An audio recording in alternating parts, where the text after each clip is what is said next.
ओम नमो भगवते वासुदेव कृष्णाय वासुदेवाय हरिये परमात्मने प्रेरणात् क्लेश नाशाय गोविंदाय नमो नमः गोविंदाय नमो नमः वसुदेव सुतं देवं कंसानुर्मर्दनम देवकी परमानंदं कृष्ण वंदे जगत गुरुम कृष्ण वंदे जगत गुरुम श्री कृष्णा शरणं मम श्री कृष्णा शरणं मम श्री कृष्णा शरणं मम।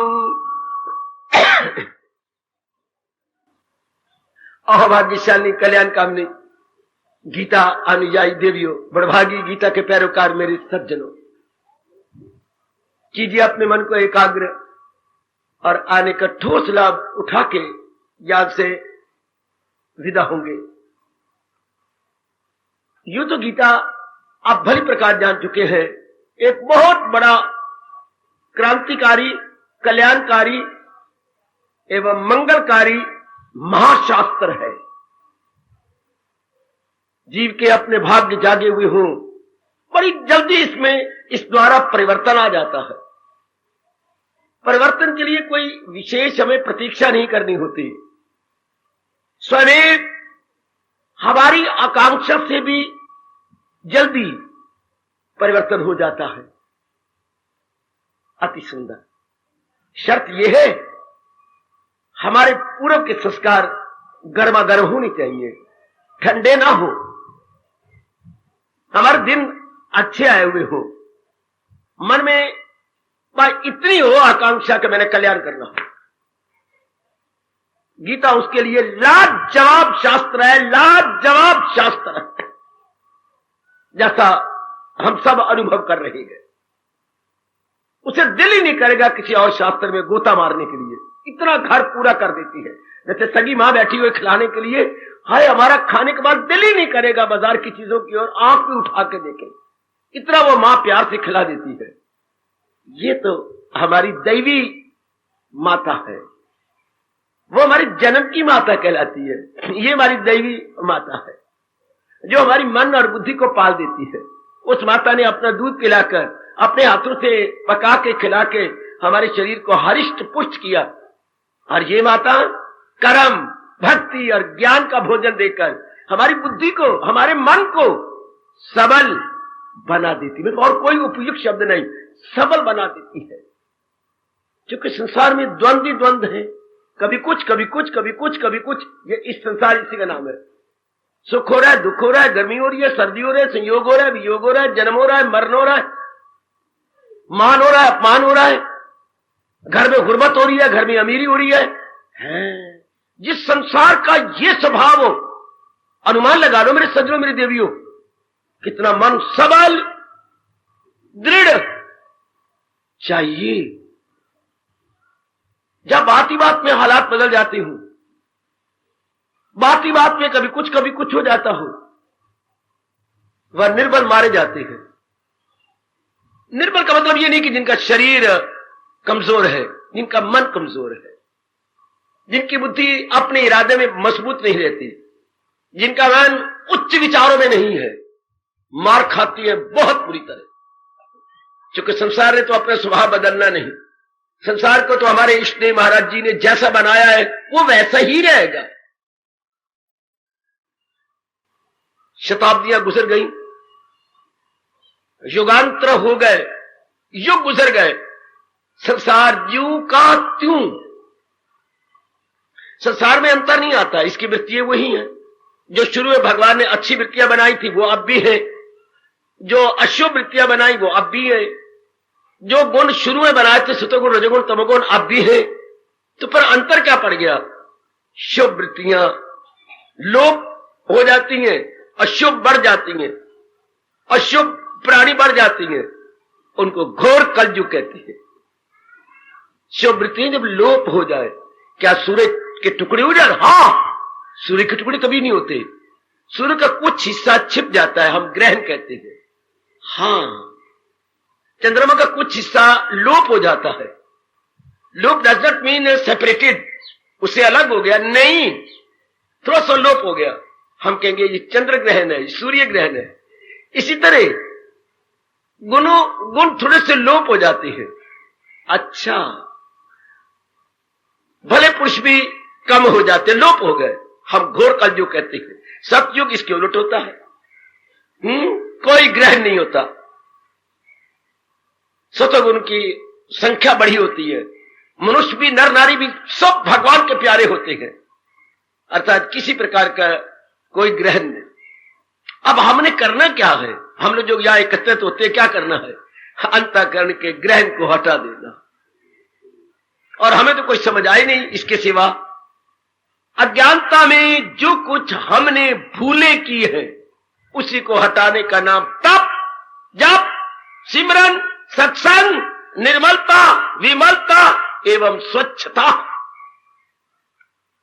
अज्ञानता में जो कुछ हुआ है, मालूम नहीं था ना, क्योंकि इंसान के बच्चे को जब तक कोई बताएगा नहीं, इंसान के बच्चे की अपने आप बुद्धि नहीं खुलती है।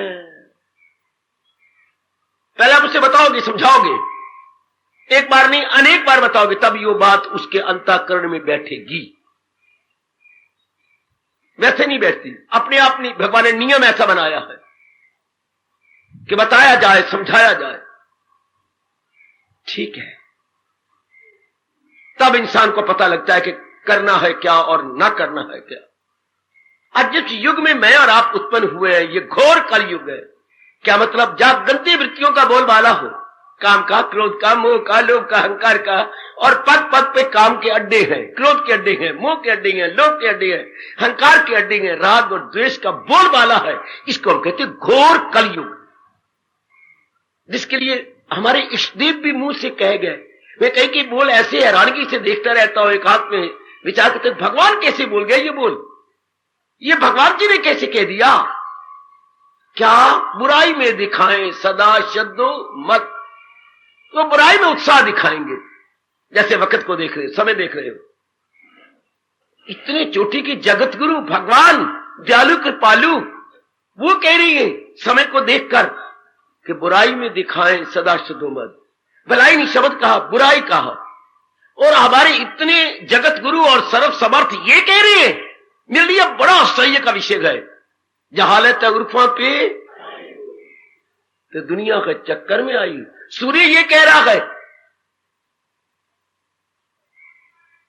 कि अंधेरा ही अंधेरा है, सूर्य कह रहा है अरे तुम तो सोचती नहीं ना, कपड़े प्रेस करते, धो ले तो कमाई करने जा, तो पुत्र को दूध पिलाती रहो, वैसी बात तो मेरा जाना। हम जैसे बड़े हैरान होते हैं कि सूर्य कहे अंधेरा ही अंधेरा है, जगत गुरु ज्ञान का घर कहे कि जहालत ही जहालत है। तो ये क्या बना पड़ा है?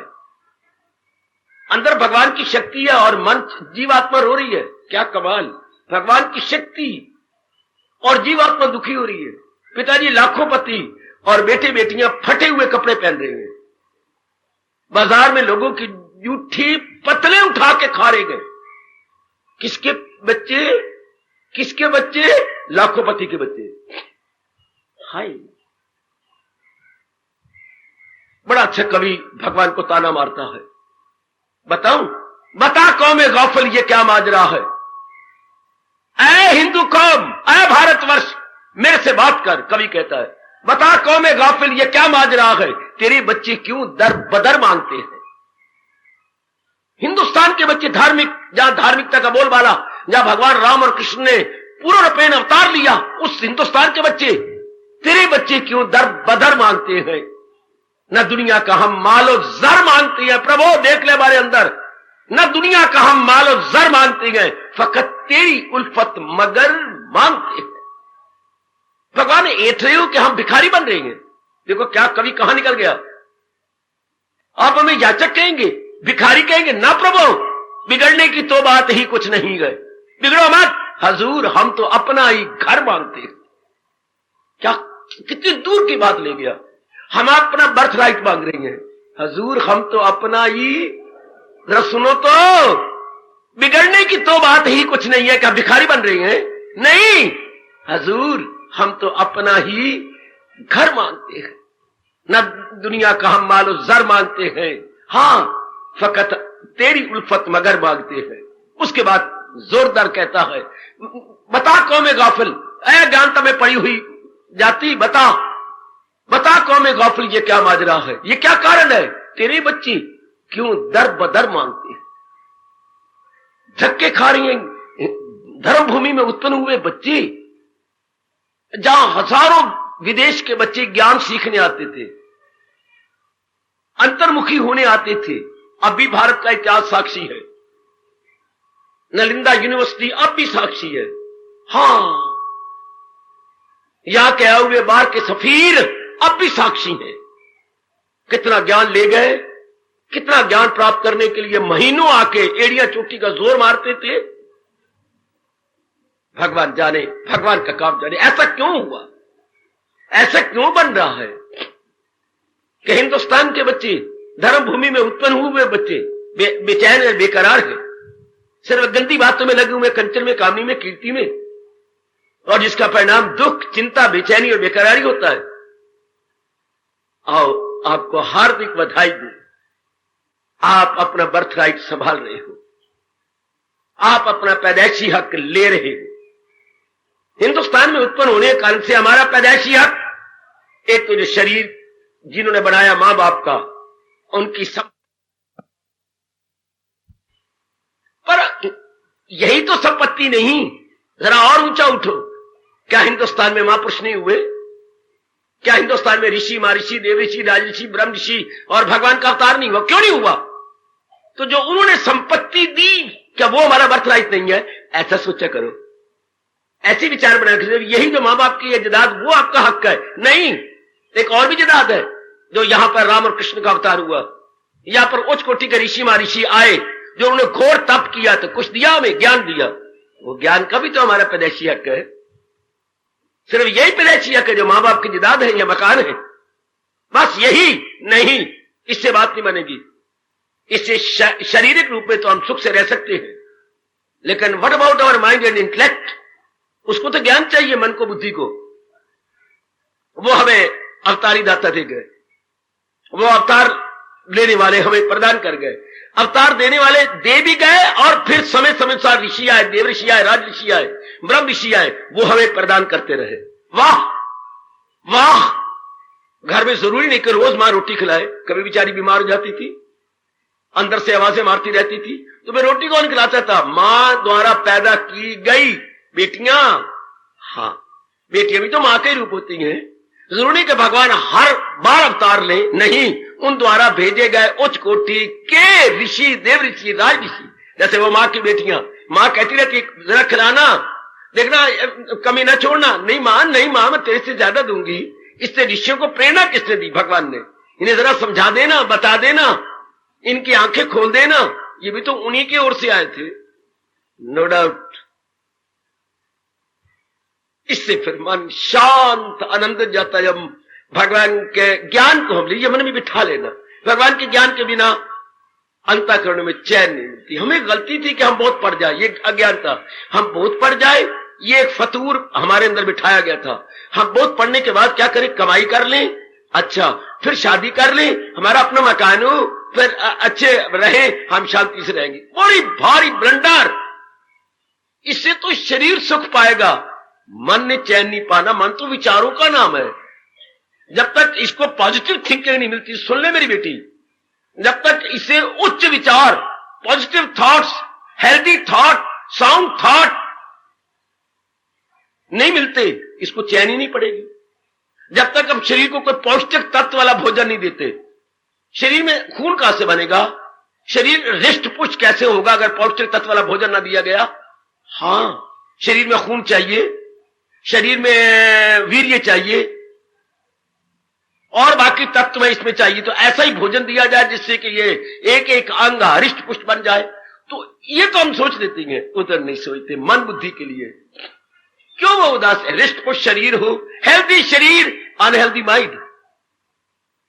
अकात में मुझसे अब भी नहीं आंसू रोके जाते। Healthy body, unhealthy mind, what a wonder. Healthy body कितनी आपकी शरीर अच्छा, और मन देख लो चिड़ी वाला। कितनी हैरानगी की बात है, एक एक अंग आपका ये जा रहा है, और उधर मन क्या गए, रो रहा है, चिंता में गए, बार बार सिर का कपड़ा ले लेके आंसू पूछती हो। ये क्या हैरानगी की बात है, कितनी हैरानगी की बात मेरे सज्जनों, मेरी देवियों।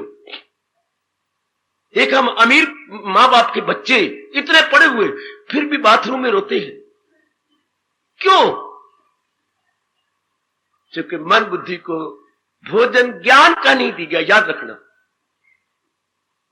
बाहरी रुपयों से, बाहरी चीजों से तो हम शरीर अच्छा रख लेंगे, लेकिन ज्ञान के बिना तो चैन नहीं। उस भगवान की बड़ी कृपा जो हिंदुस्तान की असली संपत्ति है हमें दी जा रही है, उस असली संपत्ति को नहीं लिया तो फिर मुझे कहना ना होगा वो संपत्ति नहीं संभाली। घर में मकान सुंदर 2 मंजिला 3 मंजिला है, मां बाप बहुत अच्छी है, पत्नी जान कुर्बान करने वाली, पतिदेव आपको पूरा पूरा due respect and due love देते हैं, due respect and due love, उचित प्रेम और उचित आदर मान देते हैं। फिर भी देख लो आपका मन खोया खोया रहता है, क्यों? कभी नहीं कुछ सोचता कि हमने हिंदुस्तान की यथार्थ जो संपत्ति है ज्ञान, वो नहीं लिया। इसलिए जहां ज्ञान नहीं वो संपत्ति नहीं तो विपत्ति तो आएगी। संपत्ति का विपरीतार्थक विपत्ति, संपत्ति का विपरीतार्थ क्या होता है बेटे? विपत्ति। घर घर में, अंतःकरण में विपत्ति है, क्यों? नहीं संभाली हमने भगवान की संपत्ति इज इक्वल टू ज्ञान। समझ लो, जैसे हम समझाई बैठे अपने आप को, आप भी समझा लो, हमारे से लाभ उठाओ ना देवियों। जब तक हमारा मन हिंदुस्तान की संपत्ति को नहीं संभालता, वो मां बाप की संपत्ति है जो हमें आपको मिली है, मकान मकून और धन धून और bank balance, that is your physical body property. And what about your mind and intellect? वो तो हमने भगवान से लेनी है, वो तो हमने हिंदुस्तान के पहुंचे हुए महर्षियों से लेनी है। आहा, अति सुंदर। फिर वो संपत्ति आ गई, लो आप जीवन के 4 दिन हो या 40 दिन हो या जितने दिन आराम से काट लोगे तो क्या आपका मन अपने आप में रहेगा, आपका मन अपने आप में संतुष्ट गदगद होकर रहेगा। मन आवारा कुत्ते की तरह इर्द गिर्द संकल्प विकल्प नहीं करेगा। कितना आराम और चैन है, मैं आपको कैसे बतलाऊं। अगर हम अपने ऋषियों की संपत्ति या अवतारी दाता के ज्ञान को संभाल लें, मैं ये समझिए कि वो हमारी इंटरनल बर्थ राइट है, और ये जो मां बाप की है ये हमारी external birth right, internal and external, वो हमारी बाह्य संपत्ति है, और भगवान के अवतार का ज्ञान हमारी आंतरिक संपत्ति है। लो मैं 2 भाग कर दिए। अच्छा, बाह्य संपत्ति जिस घराने में मैं और आप उत्पन्न हुए, और आंतरिक संपत्ति जो अवतारी दाता ने अवतार लेके हम लोग को ज्ञान दिया। गीता हमारी इंटरनल प्रॉपर्टी है, इंटरनल प्रॉपर्टी, मेरी नहीं, हम हिंदुस्तान में पैदा होने वाले सबकी। हमें बाकी देशों से अभी मतलब नहीं है। वैसे तो हर इंसान की संपत्ति जो ज्ञान हर एक का होता, पर जहां भगवान ने मुझे और आपको पैदा किया है, इसलिए हिंदुस्तान की आंतरिक संपत्ति क्या है? ज्ञान, जिसको भगवान भुजा बुलंद करके कह रहे हैं खिलाफ इसके जो कुछ है अज्ञान है। कल कोई बहका ना दे, कल कोई आपको इधर के बातें न बना दे, क्योंकि हिंदुस्तान में जितने मत उतने पथ है। ध्यान देना, मैं क्या बोल गया, ये मेरे महापुरुषों ने बताया, यहां जितने मत है उतने पथ, जितने मत उतने पथ, पथ मैंने मारेंगे। ये छोटी सी पंक्ति ना भूलना, जितने मत उतने पथ। कितने ही रास्ते, कोई किस तरह मारी जा रहा है, कोई किस तरह मारी जा रहा है। इसलिए भगवान ने हमेशा के लिए कह दिया कि नहीं, खिलाफ इसके जो कुछ है अज्ञा। जो गीता के साथ बात टैली नहीं करती, मेल नहीं करती, there is nothing, no knowledge at all, but there is ignorance. ताकि हम लोग सावधान होकर रहेंगे, हम लोगों को कोई बहका नहीं सकेगा। बड़े अच्छे भाग्य आपके कि आप आंतरिक संपत्ति भी भगवान की ले रही गए, अर्थात ज्ञान भगवान के। ये हमारी आंतरिक, हमारी तो आंखें खुल गई जब महापुरुषों ने यूं कहा कि केवल मां बाप की संपत्ति थोड़ी, इससे क्या बनेगा, इससे बढ़िया कपड़े पहन लेंगे, बढ़िया खा लेंगे, बढ़िया मकान में रह लेंगे, नौकर चाकर हो जाएंगे, इससे मन शांत रहेगा? नहीं, मन बिल्कुल कुछ और है, ये तन बिल्कुल कुछ और है। तन तो हाड़ है, मांस है, चाम है, खून है, वीर्य है, अंगों का नाम है। इनको खाना दे दिया, चीजें दे दी, वेल एंड गुड। मन तो विचारों का पुतला है। तो उसको जब तक उच्च विचार नहीं मिलेंगे उसको शांति कहां से मिलेगी? इसको तो बढ़िया कपड़े मिल गए, सर्दियों वाले कपड़े मिल गए, मकान मिल गया, रहने के लिए जगह, कमरे मिल गए, वेरी गुड। गर्मी से बच गया, सर्दी से बच गया, बरसात से बच गया, लू से बच गया, बढ़िया कमरा, बहुत सुंदर। लेकिन अंदर तो कुछ और है, मन तो कुछ और है, जिसको सूक्ष्म शरीर कहेंगे। बस ये नहीं ध्यान दिया, उधर के लिए विचार, ज्ञान चाहिए। विचार भी कैसे? जो ज्ञान भरे हो। आम किसे कहते हैं? हिंदुस्तान में आम बड़ा प्रसिद्ध है, जो विदेशों में बड़ा कीमती बिकता है। पर मैं आपसे पूछना चाहता हूं, हिंदुस्तान के आप है, आम किसे कहती है? विशेष शक्ल का नाम आम है क्या? आम किसे कहती है? छोटे छोटे प्रश्न है जो आप लोग हैरान हो जाते हैं। आम किसे कहती है? आम क्या है? जो टहनी के साथ लगा हुआ हो। क्या कह रहे हैं? रस भरा हो तो आम, सीधी बात। गुठली का नाम थोड़ा आम है, बाहर हरियाली का नाम थोड़ा आम है, ये लाल हुआ पड़ा थोड़ा आम है। रस भरा हो तो, जो हम उसका ऊपर छिलका उतारे और यूं दबाए और बीच में से रस निकले, देन यू कैन से ये हिंदुस्तान का आम है। और आप जानती हैं, फलों में राजा आम, फूलों में राजा गुलाब। गुलाब फूलों का राजा है और हिंदुस्तान के सारे फलों का राजा आम है। पर उसमें रस हो तब ना, रस नहीं तो फिर अचार डालो, फिर मुंह में डाल के क्या आपने गले पका लेनी है? गला पक जाए, खट्टा खटियाई होगी। खटियाई का नाम आम नहीं, मिठाई का नाम आम है। फिर तो अचार डाल लो, मुरब्बे डाल लो, आम का मुरब्बा डालता है, अचार डालता है। पर अगर रस है तो फिर वो आम कहलाता है। इसी तरह ज्ञान कौन सा ज्ञान? आप साहब इससे बोलिए, किसको हम ज्ञान? रस भरा आम तो ज्ञान। बेटे सीधी बोलो, शांति भरा ज्ञान। शांति भरा, अगर ज्ञान से शांति समझिए ज्ञान नहीं है।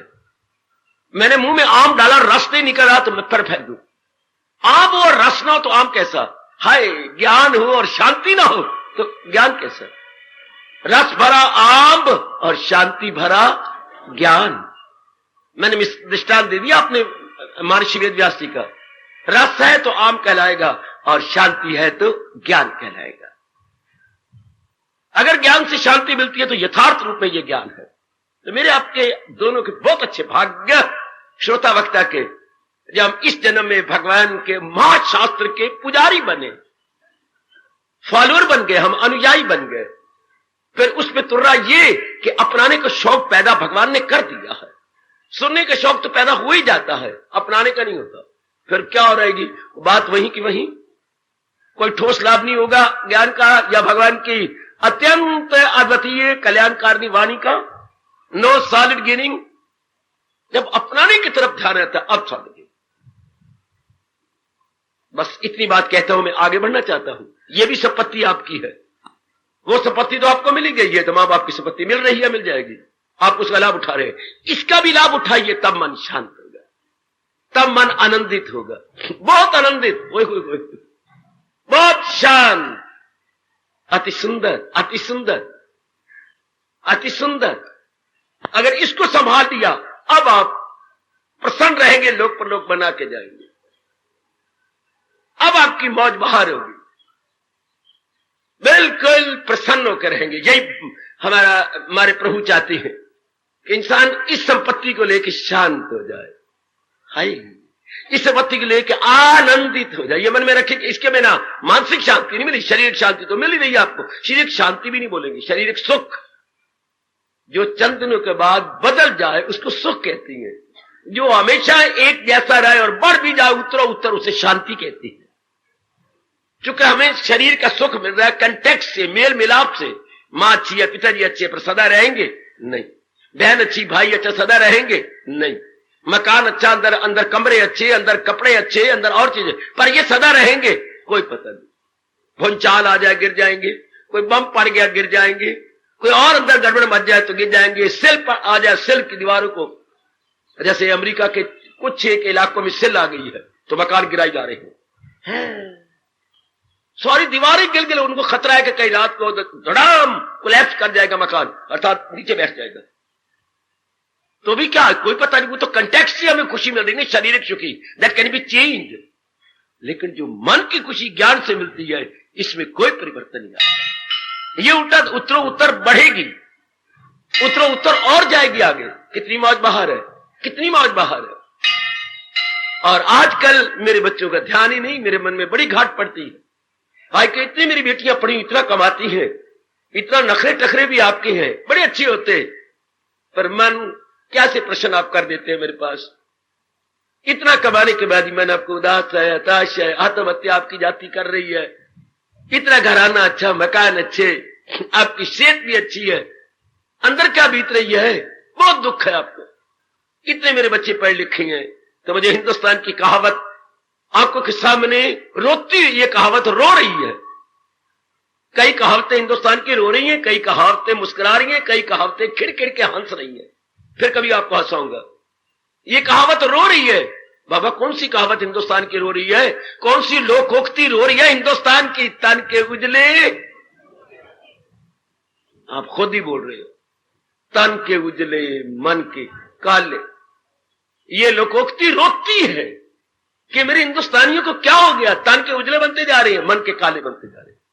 तन के उजले मन के काले, ये लोकोक्ति दोनों हाथ से रो रही है, दोनों हाथ से पिट रही है कि हिंदुस्तानियों को क्या हो गया, तन के उजले मन के काले। मन में इतनी बेचैनी, मन में इतनी बेकरारी, मन में इतनी हलचल क्यों? हम अंदर की संपत्ति को नहीं ले रहे, हम अंदर की प्रॉपर्टी को, जो हमारा बर्थ राइट है, नहीं ले रहे।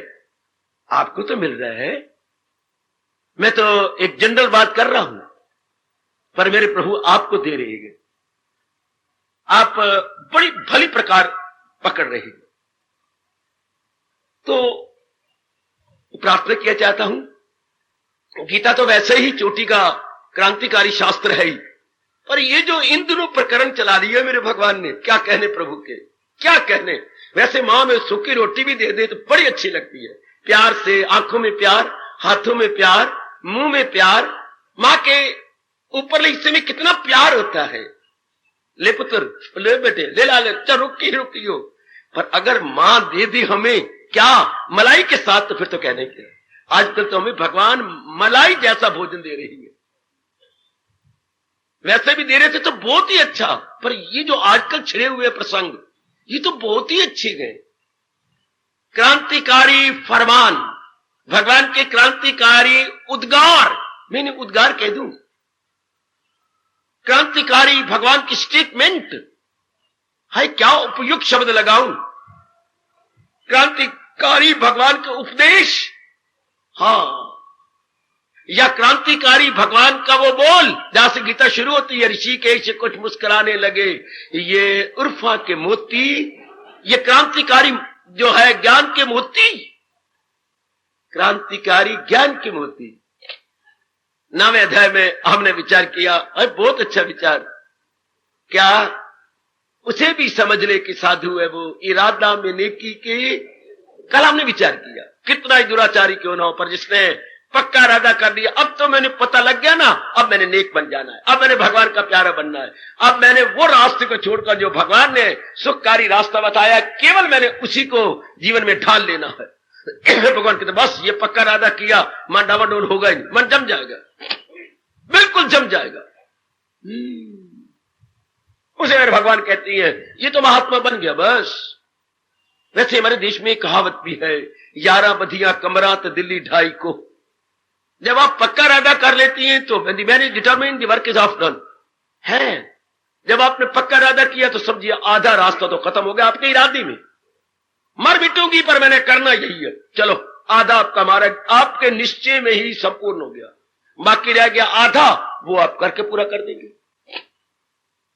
बहुत अच्छा विचार, मैं और आप कभी नहीं भूलेंगे। उसे भी समझ ले कि साधु है वो, इरादा में नेकी के यक्ष समझ, जिसने अपने नेक बनने का, अच्छा बनने का पक्का इरादा कर दिया। चलो 10वें अध्याय में कोई भी नहीं मिलता। निमित्त मात्रम भव, भगवान कह रहे हैं वसीला बन न देर।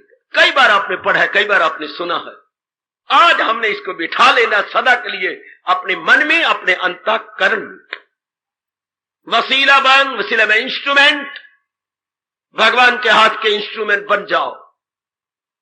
इंस्ट्रूमेंट यानी हथियार, जैसे बढ़ई के हाथ में हथियार होती हैं, तो दरअसल बढ़ई काम करता है अपने औजारों द्वारा, टूल्स द्वारा, इंस्ट्रूमेंट द्वारा। लियाकत तो बढ़ई की होती है, दरखान की होती है, बट उसके औजारों की नहीं। हाँ, यानी अपनी पूरी लियाकत कौन दिखाता है? दरखान किसके द्वारा? टूल्स के द्वारा या अपने औजारों के द्वारा। हाँ,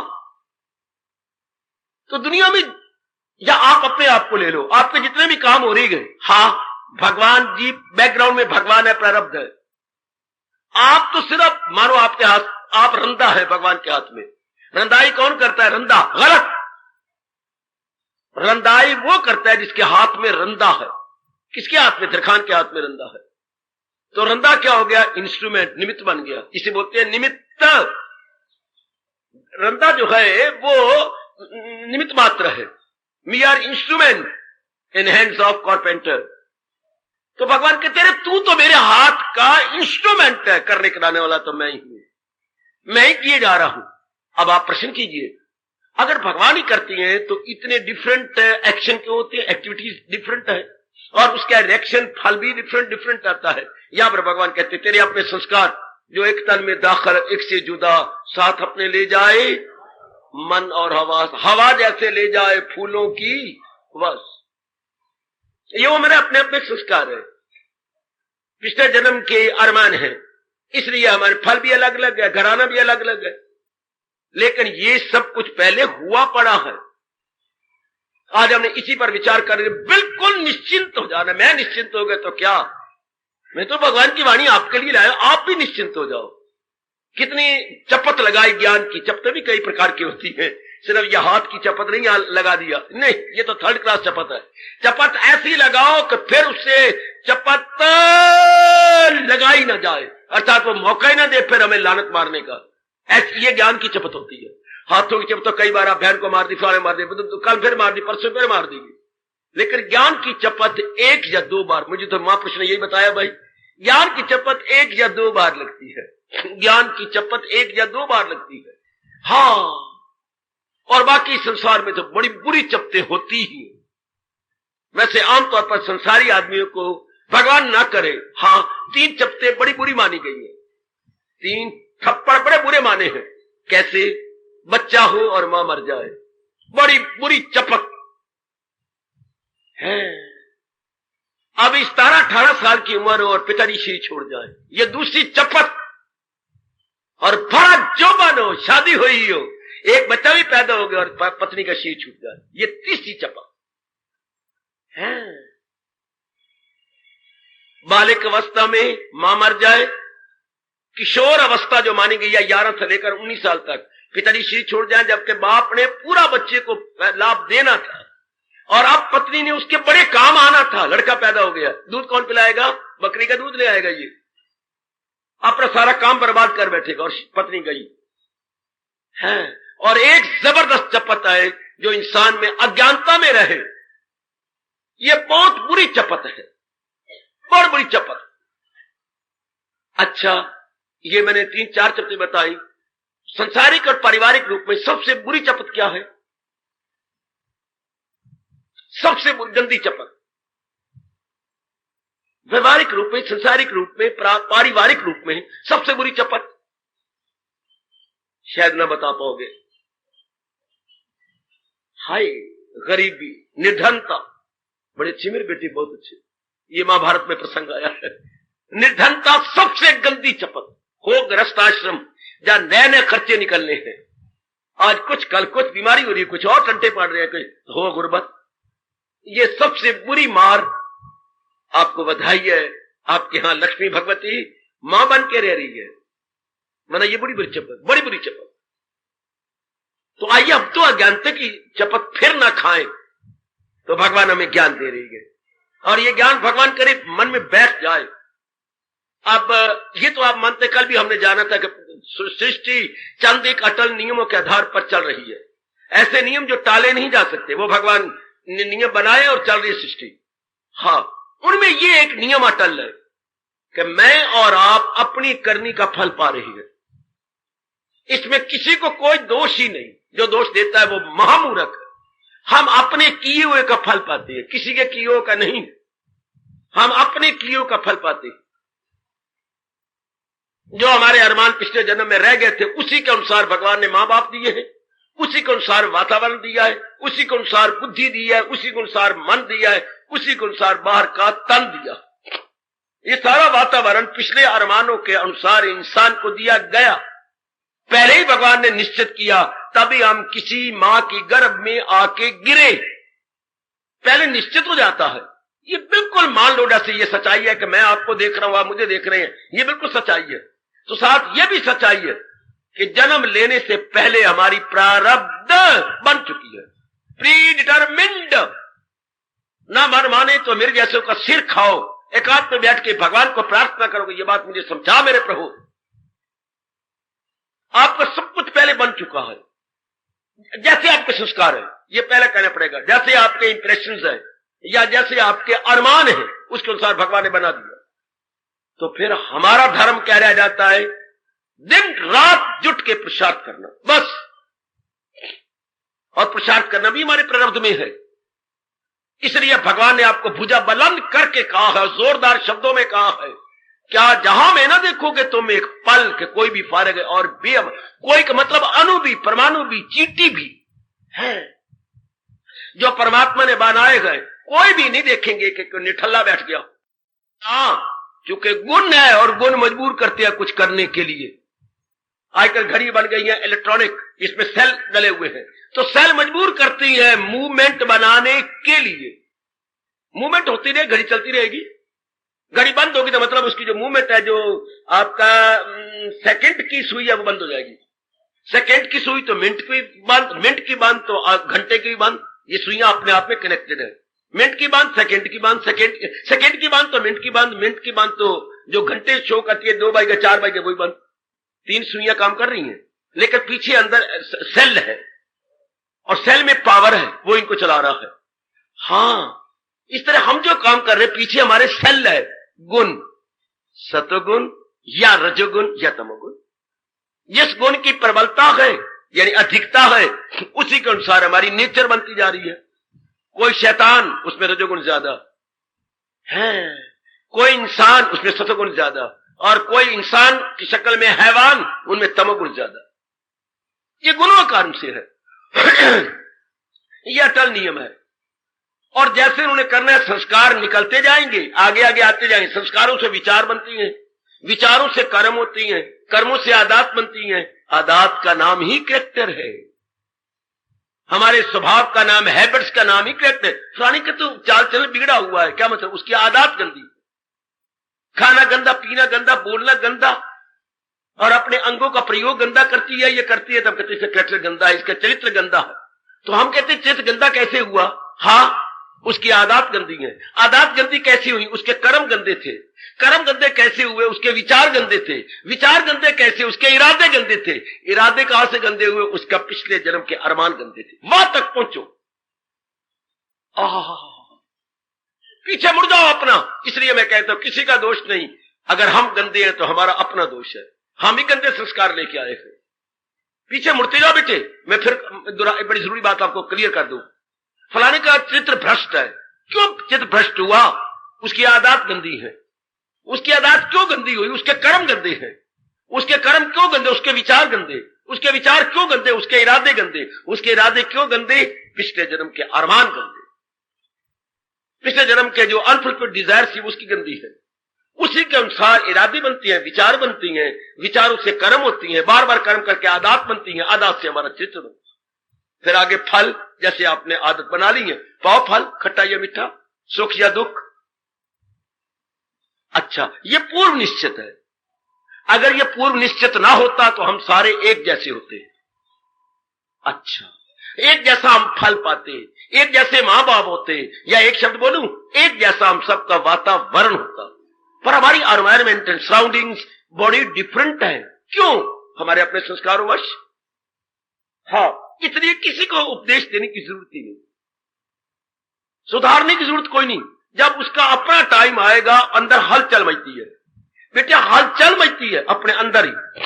भोली भाली लड़की की शादी हुई, ऐसी भी भोली रब करे कोई ना हो, और वो गली महले में रहती, बाहर निकलती, हर एक के पास बच्चा होता, बच्चे खिलाते, इसके पास बच्चा कोई नहीं, साथ के पास आई, देखना इन सारों के पास तो बच्चे हैं, हाँ तो मेरी गोद में तो कोई बच्चे नहीं, मेरा बच्चा कब होगा? तेरा बच्चा जब होगा ना, हाँ पता लग जाएगा। रब देगा, हाँ रब देगा।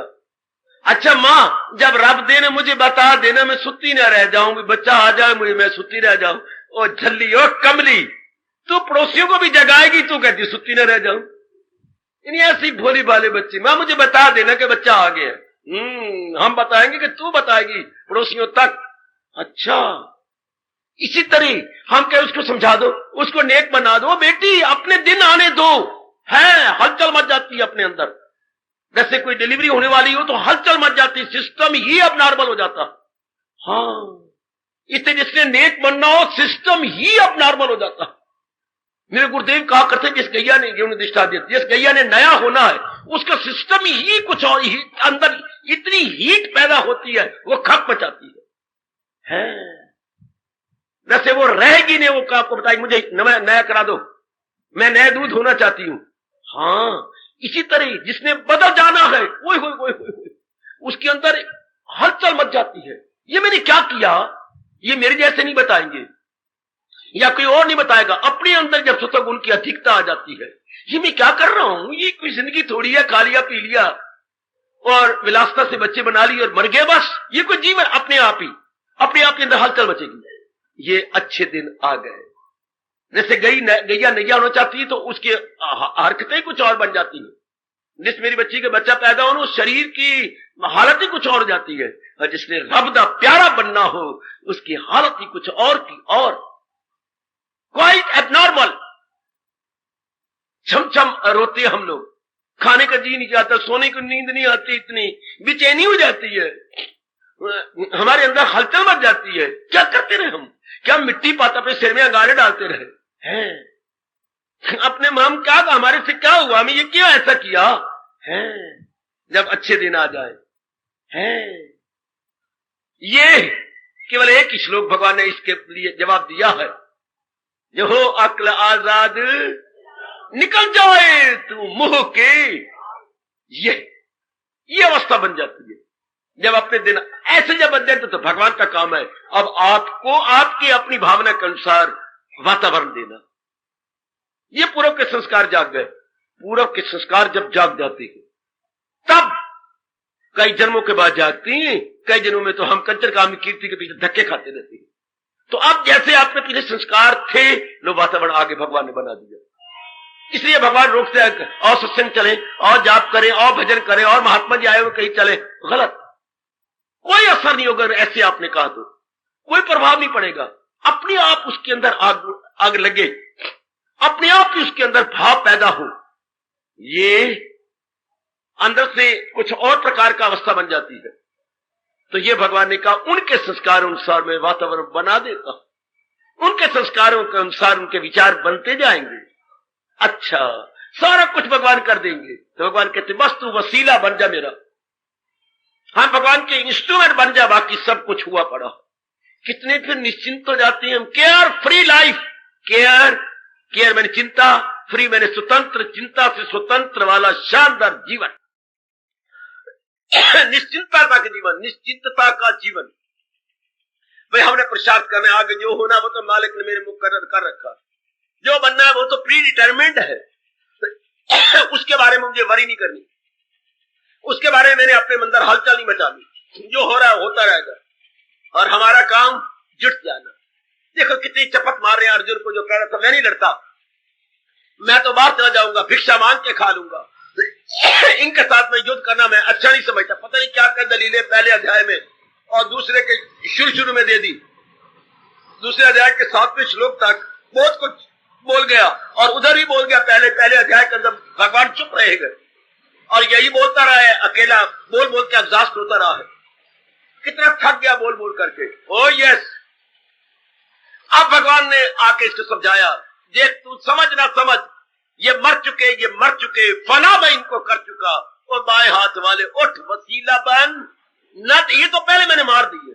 तेरे गुरु भी नहीं रहेंगे, तेरे ताया भी नहीं रहेगा, तेरा चाचा भी रहेगा। ये जितने तुझे नजर आ रही सब के सब इसी धरती में धराशायी हो जाएंगे। धरा मैंने पृथ्वी, शाही मैंने लेटना, ये सारे लेटे हुए मरे हुए नजर आएंगे आपको। मैं इनको पहले मार चुका हूं। ये आप ताई है, और जो आप ताई का साथ दे रही है वो भी आप ताई माने जाती हैं। हाँ, कनक के साथ घुन भी तो पिसते हैं ना। अगर बड़े बड़े गुरुदेव और पितामह जी पिस गए, क्यों? उनका पक्ष ले लिया, उनका तरफदारी की, सिर्फ ये कहकर कि हमने इनका नमक खाया है, हमें पता है हम हार जाएंगे, हमें पता है हम मरेंगे। हाँ, लेकिन अब हम आखिरी उम्र में नमक हराम नहीं बनना चाहते। रजिस्टर ने पूछा था, और यही स्पष्ट कह रही है, जीत तुम्हारी होगी, तुम्हारा पक्ष धर्म का है। हम हार जाएंगे रजिस्टर, क्योंकि हमारा पक्ष अधर्म का है, अन्याय का। ये पहले अगर आप महाभारत अपने ध्यान से पढ़ी है तो क्या कमाल के हिंदुस्तान की सभ्यता है कि विपक्षी कह रहा है कि जीत तुम्हारी, हम जलील होंगे। ये विपक्षी कह रही है, ये जो उल्ट है वो कह रही है तुम जीत जाओगे। और भगवान कह रहे देख ले, ये मर चुके, मैं इनको मार चुका हूं, पहले ही मार चुका हूं। तूने तो मेरे हाथ की कठपुतली बनना है, और इज्जत किए मैं बैठा हूं, इज्जत तुझे मिल रही है। जो क्रेडिट भगवान को मिलना चाहिए वो श्रेय क्या अर्जुन को मिलेगा? भगवान छिप जाएंगे। मैं तो सारथी हूं, मैं तो तेरा कोचवान हूं। कोचवान प्रेरणा वही दे रहे हैं, कर वही रहे हैं सब कुछ, पर मैं तो एक कोचवान हूं। हाँ, ये सब कुछ तो पहले वो देखिए अपने अरमाने के अनुसार, ये माँ बाप पहले मिल रहे थे हमें, ये सारा वातावरण भगवान ने पहले बना दिया था। हम तो पुरुषार्थ कर रहे हैं, और पुरुषार्थ करने के लिए मजबूर भी है। आदमी कितना निश्चित है, ये कब मेरा कल कैसी होगा, कितनी बेवकूफी है। हम अगर सोचे तो मेरा भविष्य क्या बनने का, वो तो पहले बन चुका है, वो तो पहले हो चुका। हम तो पुरुषार्थ कर रहे हैं, जाप करेंगे, भजन करेंगे, वो हमने करना है, सतगुण बड़ा हुआ। सत्संग करेंगे, ये हम रह नहीं सकते सत्संग किए बिना, जाप किए बिना, भजन किए बिना। और you are bound to do, you are bound to execute, ये सब हम मजबूर हैं। गुनों ही से फितरत के मजबूर है, ये तो हमने करना ही है। बस पुरुषार्थ करते जाए, आगे बिल्कुल न सोचे। इससे हम आपकी भक्ति बहुत बढ़ जाएगी, इससे आपका मन बहुत एकाग्र हो जाएगा। राज की बात सुनो, ये अपने मन में बिठा ली जाए कि हम तो सिर्फ वसीले हैं, महाराज ने सब कुछ कर रखा है। आपका मन एकाग्र, सच्चाई से कह रहा हूं, आपका मन कल के लिए भी नहीं सोचेगा, शाम की भी नहीं सोचेगा। अब जो मेरा कर्तव्य है एट दिस वेरी मोमेंट, इस प्रेजेंट टाइम में जो मेरा कर्तव्य है मैं पूरा कर दूं। आगे जो होना हवाना है वो हमारी नजरों से दूर है, पर हुआ पड़ा। नजरों से दूर है पर हुआ पड़ा। भगवान की इच्छा है कि अगर हमें पहले पता लग जाए तो हमारा मन हलचल में मच जाएगा। हाँ, मेरी मां ने चौथे दिन मर जाना है, तो फिर मेरा मन अभी हलचल मच जाएगा। वो तो जब मरना हो तो पहले मैं बचा नहीं सकता, जो होना है हो जाएगा, टाइम से बन जाएगा। मैं हमारा काम पुरुषार्थ करते जा रहा। कितनी चोटी का भाव है, समय से पहले नहीं होना, और जो होना है वो टलना नहीं। तो फिर हमारा काम पुरुषार्थ करना रह गया। जो भी हमारा धर्म है अपना पुरुषार्थ करते जा, खून पसीना एक करके धरती पे गिराते जा। बस चिंता न करे, ये नहीं हो रहा, वो नहीं हो रहा, ये तो हो, ये तो पहले मुकर्रर हुआ पड़ा। तब देखना आपकी भक्ति कितनी बढ़ती है, कितनी आप निश्चिंत हो जाती है। कभी चिंता आपके अंतःकरण को स्पर्श करेगी नहीं। सिर्फ ये बात बैठ जाए, बनाया है जो तेरी फितरत ने धर्म, कराएगी फितरत वही तुझसे करम। तुझे लाख रोके फरेबे ख्याल, करेगा तू नाचार कुंती के। 18वें अध्याय भगवान ने और क्लियर कर दिया। कोई इल्म से लाख बहुत पढ़ा लिखा हो, पर नूर और रावण की तरह, मगर अपनी फितरत से बशर अपनी फितरत बदलता नहीं। और यहां जबर से काम, वाह मेरे कृष्ण, वाह मेरे सरताज, वाह मेरे मन के राजा, और वाह हमारे सर्वस्व। यहां जबर से काम चलता है। लाख आप जबर करो, किसी को मार लो, धाड़ लो, फिर भी करेगी वही जो उसके अंदर संस्कार है। पिट ले जिसी को मर्जी कर लो, फिर करेगी वही जो उसके संस्कार है। जैसे उसके अंदर इंप्रेशन है, चूंकि इंप्रेशन ने विचार पैदा करने, विचारों ने कर्म करवा दे। चुप करके ना समय जाए कि करो, अपने विचारों में लगे रहो, अपने अभ्यास में लगे रहो। जितना आपसे बन पड़ता है, यू ट्राई योर बेस्ट। बस आप अपनी छाती को गर्म ना करो, अपने मन को गर्म ना करो, अपनी बुद्धि को हलचल में मत डालो। केवल पुरुषार्थ करना, ये भगवान जी निमित्त मात्रम भाव, निमित्त मात्रम भाव। वसीला बन न देर कर, वसीला बन न देर कर। अर्थात दुविधा में ना फंस, क्या करूं क्या ना, क्या जो प्रेरणा दे रहे हैं भगवान जी किए जाओ, जो होना उन्होंने मुकर्रर कर रखा, वाई टू वरी। कितने निश्चिंत हो जाती है, कितनी खुशी मिल जाती है, कितना मन प्रसन्न हो जाता है, जैसे मानो पता नहीं क्या मिल गया हो अंतःकरण को, कि ये तो मेरे मालिक ने पहले कर रखे हैं। बिल्कुल नहीं जाएगा, जैसे मैं अपने मन को देख रहा हूं, बिल्कुल नहीं जाएगा कल की और परसों की ओर पुरुषार्थ करे। चलो जो हमारा धर्म है पूरा करे, आगे रब जाने, रब दा कम जाने, मेरे कृष्ण जाने। कितनी निश्चिंत हो जाएगी, बेटियों क्या बनेगा, पति क्या बनेगा, फलाने। कभी नहीं कहो, ये नास्तिक बोला करते हैं, आप जैसे आस्तिक नहीं बोला करते, प्रभु पर विश्वास करने वाले ये नहीं कभी बोला करते क्या बनना है, क्या होना, वो तो पहले मेरे रब ने मुकर्रर कर दिया, वो तो मेरे भगवान ने, ये प्री डिटरमिन्ड है, वाई टू वरी। तो जो शक्ति चिंता में खत्म होनी थी, जो शक्ति संकल्प विकल्प में खत्म होनी थी, अब कोई चिंता नहीं, कोई संकल्प विकल्प नहीं, मन एक ही जगह रह करके पूरा पुरुषार्थ करेगा। वाह, एक ही जगह रह के पूरा एकाग्र हो जाएगा। क्योंकि मन को ये असल बात समझ आ गई, चुपचाप बिठा लो हमेशा के लिए। भक्ति आपकी दिन दुगनी रात चौगुनी हो जाएगी, क्योंकि मन विक्षेपता भी नहीं जाएगा, मन में हलचल मचेगी नहीं, मन में कोई भय नहीं आएगा। किस बात का भय? भाई जो होनी नहीं तो टल्ला नहीं, अनहोनी ने होना नहीं, होनी ने टल्ला नहीं, फिर मैं को पिट्टू क्यों चिंता करूं? अगर ये बात होनी है तो होनी तो टल्ला नहीं है, और अगर नहीं होनी तो लाख पेट मरे, नहीं हो सकती बात ये। इसे बोलते हैं प्रारब्ध। होनी ने टलना नहीं, अनहोनी ने होना नहीं, ये हो गया प्रारब्ध। यही मेरे भगवान करो तो निमित्त मात्र बनता जा, इंस्ट्रूमेंट बन जा, जो होता होने दे। इस बात को न समझने के कारण से इंसान सेहत बर्बाद कर लेता है, चिंता कर कर कर। मेरी बेटी पता नहीं अपनी अवस्था कितनी गंदी बना लेती है। इतनी सी बात पर विश्वास हो जाए तो कितने हम निश्चिंत हो जाते हैं। पुरुषार्थ करते जाओ, आगे जाने मेरे प्रभु, ये स्वभाव बना लो अपना, ये आपका तकिया कलाम बन जाए। हमारा धर्म तो भाई देख मिला, हमारा तो धर्म पुरुषार्थ कर, देख कुशल्या, देख सुमित्रा, हमारा धर्म तो पुरुषार्थ करना है।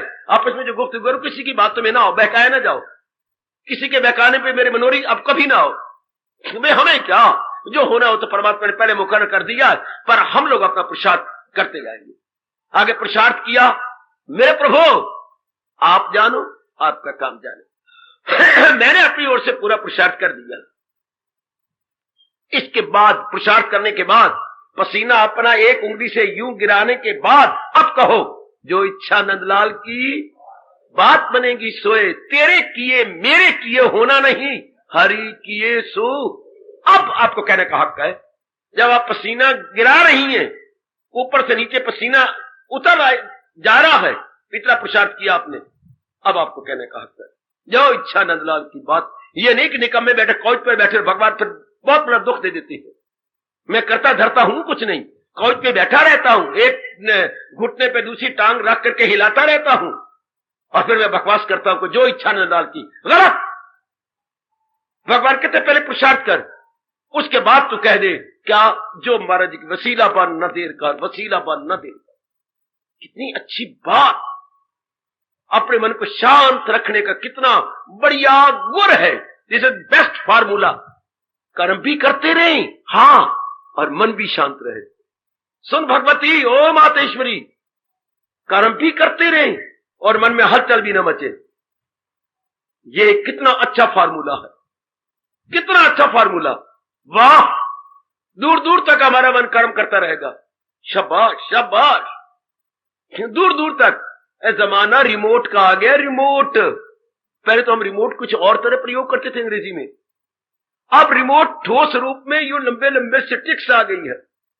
क्या आप अपने आराम से काउच पे बैठी रहो, और जैसे आपने मशीनरी चलानी है रिमोट से चला दो। उसे भगाना है, उसे स्लो चलाना है, उसे बंद करना है, तो रिमोट आपके हाथ में है। टीवी का रिमोट, हाँ, और बाकी चीजों का रिमोट आपके हाथ में है। और भी रिमोट बनने वाले, मैं आपको थोड़ा सा पहले बता रहा हूं। चंद दिनों के बाद रिमोट और तरह भी ये आपका और भी कई चीजों इंस्ट्रूमेंट का बन जाएगा। इन्होंने गंदी और प्रयोग करना शुरू कर दिया। भगवान इनको सम्मति दे, बम का भी रिमोट बना देंगे। बम रखा हुआ कहीं है, दूर खड़े रहेंगे, यूं कर देंगे, ठा बजेगा, तो ये दुरुपयोग हो गया, ये भगवान मार देंगे ऐसे आदमियों को, बड़ी बुरी तरह सजा देंगे। तो जमाना रिमोट का है। हाँ, पर भगवान ने तो पहले में रिमोट दे रखा है, तुझे काम करना है ओ मर्दे कार, नहीं उसके फल पर तुझे इख्तियार। पहले में रिमोट, ये मन का रिमोट है, ये बुद्धि का रिमोट है, ये अपनी खुशी का रिमोट है। वो तो जब होना है, आपने अपने टीवी सामने रख दी, इधर रिमोट अपने हाथ में है, जैसे चाहो उसको घुमा लेना। हाँ, भगवान ने तो हमें पहले दे दिया है, पुरुषार्थ करते जाओ, बस भगवान के हाथ में रिमोट है और हम भगवान की मशीनरी है। वो कैसे चलाएंगे? जैसे उनकी मर्जी होगी। हम तो उनके इशारे को देख करके कभी अप कभी डाउन। जैसे टीवी आपके हाथ में है और आपके हाथ में रिमोट है, जैसे मर्जी करते जाओ। भगवान के हाथ में हमारा रिमोट है, हम भगवान की मशीनरी हैं, अपनी चलते जाएंगे, भागते जाएंगे, निश्चिंत होकर रहेंगे। टीवी निश्चिंत है, क्यों? आपके हाथ में रिमोट है, जैसे मर्जी चला लो, टीवी नहीं कभी कुछ कहेगी।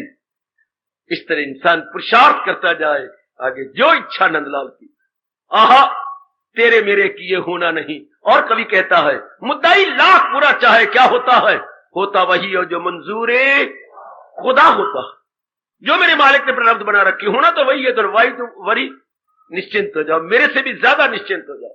जो होना है वो तो मुकर है, जो मेरे प्रारब्ध में है वो हो जाएगा। मैं पुरुषार्थ करता रहूं, मैं जुटा रहूं, तो मन पूर्ण रूपेण मालिक का सहारा लिए होगा। इस अवस्था में हमारे कृष्ण कह रहे गए, सहारा किसी का न ले एक पल, अमल उसका है ऐन तरकी। वो करता हुआ भी नहीं कर रहा, जिसने सहारा अपने भगवान का ले रखा है। कर्म क्षेत्र में वो दिखाई तो देता है कि जुटा हुआ हूं, लगा हुआ हूं। भगवान कहते पुत्र तो कुछ भी नहीं कर रहा, क्योंकि तेरा मान स्टैंड स्टिल स्टेबलाइज है, तेरा मान बिल्कुल शांत है। तो शेख चिल्ली की तरह मैल नहीं खड़े कर रहा, हवाई किले नहीं खड़े करता। इसलिए भगवान कहते ये कुछ भी नहीं करता। इसको अपने भगवान का पूरा भरोसा है। कितने अच्छे जीवन है मेरी बच्ची, शांति मिलेगी नहीं, शांति मिल गई। जिसको अपने प्रभु पर यकीन है, शांति मिल गई। शांति उसके मुट्ठी में है, शांति के बाहर नहीं और फ्यूचर पर भी नहीं कि मिलेगी, हाथ में है तेरे। अगर ये विचार पक्के हो गए, वसीला बन न देर कर, वसीला बन न देर कर। इनकी क्या चिंता करता है कि ये मर जाएंगे, वो मर जाएंगे, ये हो जाएगा। ये तो पहले मैंने कर रखी है, ये तो मैंने पहले अपना नियम बना रखा है। कजा हूं मैं कि दर पे अब फना हूं मैं, हर हस्तियों बूद को मिटाने आ रहा हूं मैं। तू हो ना हो, ये मर चुके फना में इनको, तू हो ना हो। ये नहीं शब्दों पर विचार करना, अर्जुन तू हो ना हो, ये मर चुके फना में इनको कर चुका। और बाएं हाथ वाले उठ, वसीलापन ना देर कर, तू हो ना हो, इसी बात पर विचार करना। अर्जुन तू मारेगा इनको, तू भाग जा यहां से, दौड़ जा। मैंने तो नहीं अपनी छोड़ना आताइयों को, जालिमों को मैं नहीं छोड़ूंगा, दुराचारी अत्याचारियों को अब नहीं छोड़ा मैंने, तू हो ना हो। बड़ी बुरी चपत लगी होगी ज्ञान की अर्जुन के अंतःकरण पर। यह चपत हमारी गाल पे लगती है, चमड़े की चपत चमड़े पर, विचारों की चपत मन पर। तू हो ना हो, ये मर चुके फना में इनको कर चुका, छोड़ूंगा तो नहीं अब मैं इनको। भले तू भगोड़ा बन गया चला जाएगा, गोवे, लेकिन मैं तो नहीं कह सकता कि वलाई मस्ट गो अवे। नो, मैं तो जमा हुआ हूं और इन एक एक को लेके जाऊंगा, क्योंकि मैं क्या हूं? भगवान कहते हैं मैं इस वक्त भगवान तो जो हूं सो, इस वक्त मैं इनका महाकाल बन के आया। हार्दिक धन्यवाद, हार्दिक आशीर्वाद। अब अपनी शहंशाह की आज आरती बड़े प्रेम और श्रद्धा से उतारे।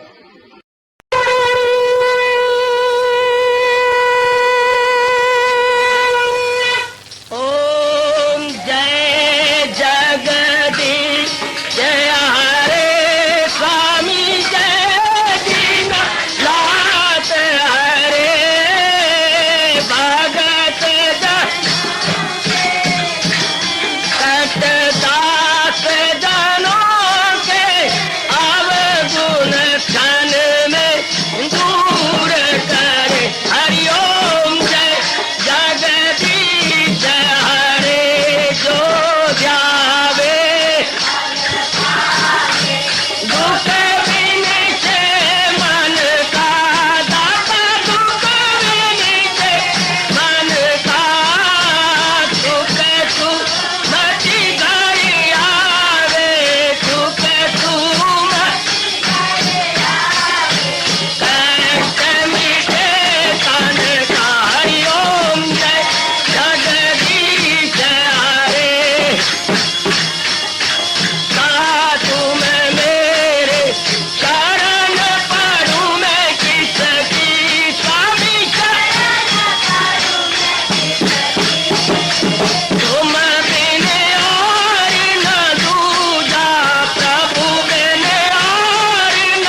भवन्तु सुखिनः सर्वे सन्तु निरामयाः सर्वे भद्राणि पश्यन्तु मा कश्चित् दुर्भाग् भवेत्। हरि ओम शांति शांति शांति। ओम प्रभु इसलिए भगवान कृष्ण की जगत गुरु भगवान कृष्ण महाराज की रास्ता में सफल करना इसलिए हार्दिक धन्यवाद।